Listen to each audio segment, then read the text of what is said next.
Halo semua, perkenalkan nama saya Ferdinand Manulang, NPM A1G023048, Program Studi Pendidikan Guru Sekolah Dasar, Fakultas Keguruan dan Ilmu Pendidikan, Universitas Bengkulu.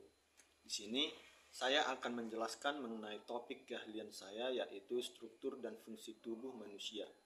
Struktur dan fungsi tubuh manusia terdiri dari sistem pencernaan, sistem pernapasan, sistem gerak, sistem peredaran darah.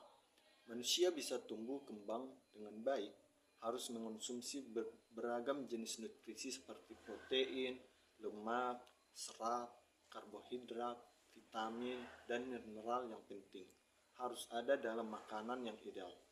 Jangan lupa bahwa nutrisi penting untuk pertumbuhan anak adalah kalsium. Seorang ibu harus memberikan asupan kalsium yang cukup untuk menjaga tubuh anak dan kembangnya. Di sini saya akan menghubungkan materi saya dengan topik yang kami bawakan, yaitu sebuah masalah dalam kehidupan, gagal panen tanaman jagung akibat kekurangan nitrogen dalam tanah. Jadi, nitrogen adalah gas tak berwarna, tak berbau, dan tidak berasa yang merupakan unsur paling melimpah di atmosfer bumi dan merupakan bagian dari semua makhluk hidup. Nitrogen dapat membantu dalam proses sintesis protein, asam amino yang memiliki peranan vital dalam kehidupan organisme, seperti pertumbuhan, hormon, fungsi otak, dan sistem kekebalan tubuh. Manusia dan hewan membutuhkan nitrogen karena semua jaringan manusia seperti otot, kulit, rambut, kuku, dan darah mengandung protein. Sudah ada yang tahu belum kenapa tanaman bisa tumbuh besar dan kuat? Mari kita kaji lagi.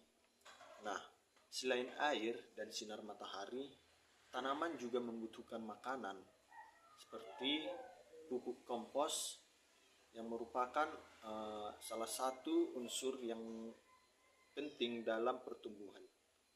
Bahan-bahan yang ada di sekitar kita seperti kotoran kambing dan sekam padi. Kita dapat membuat pupuk ini dengan mudah dengan menggunakan bahan itu.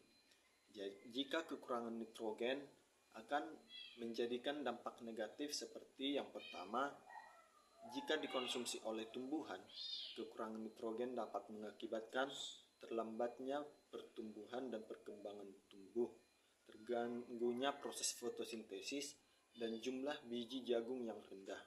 Yang kedua, jika dikonsumsi manusia, maka akan mengakibatkan masalah pencernaan seperti sakit perut. Yang ketiga, jika dikonsumsi oleh hewan, maka akan mengakibatkan pertumbuhan hewan yang terlambat dan rentan terhadap penyakit.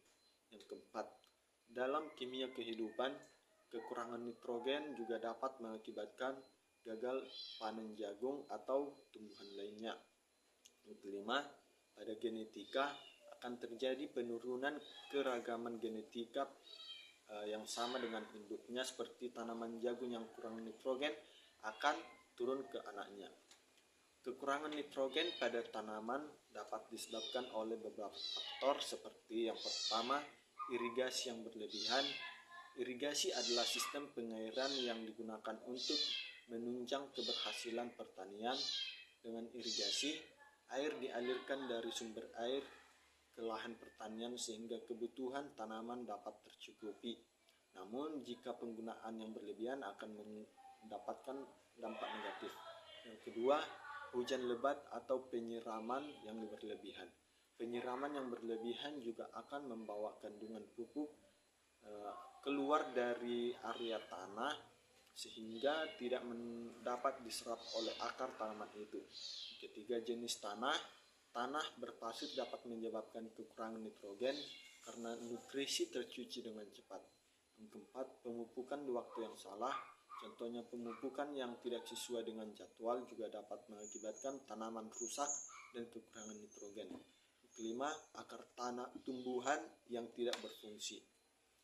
Jadi, solusi yang dapat kami buat dalam meningkatkan nitrogen yaitu yang pertama, dapat kita pemanfaatan pupuk kompos organik, yang kedua pengapuran tanah yang mempunyai kelebihan yang pertama tingkat pH tanah yang tinggi untuk menetralkan tanah yang terlalu asam, kedua efek jangka panjang, yang ketiga meningkatkan ketersediaan nutrisi, yang keempat ekonomis dan mudah diterapkan.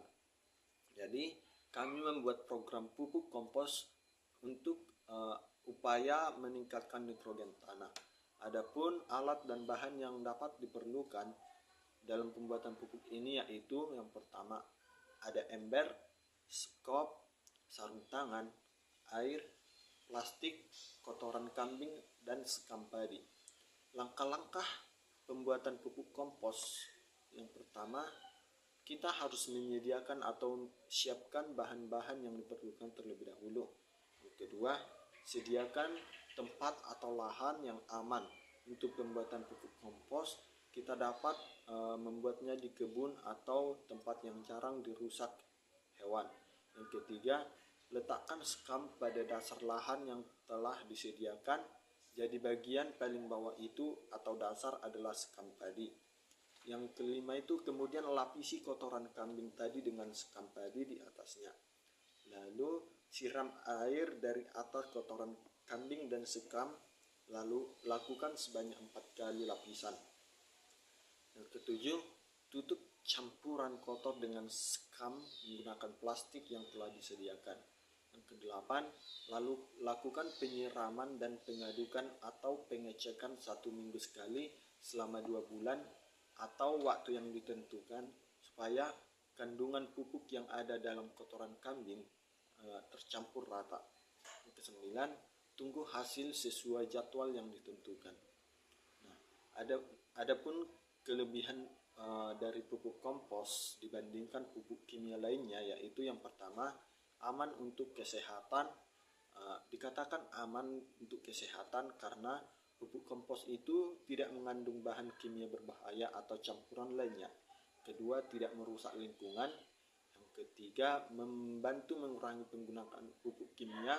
Dengan menggunakan pupuk kompos ini kita dapat mengurangi penggunaan pupuk kimia yang di dalamnya itu yang di dalam pupuk kompos ini tidak terdapat bahan kimia. Yang keempat itu memperbaiki kualitas tanah karena bahan yang kita gunakan kan alami, jadi tidak merusak melainkan memperbaiki kualitas tanah dari bahan alami yang digunakan. Yang terakhir itu ada biaya pembuatan yang ekonomis dan alat bahan yang digunakan itu mudah dicari karena kita dapat menemukannya dari lingkungan sekitar kita. Mungkin itu saja materi yang dapat saya sampaikan. Terima kasih.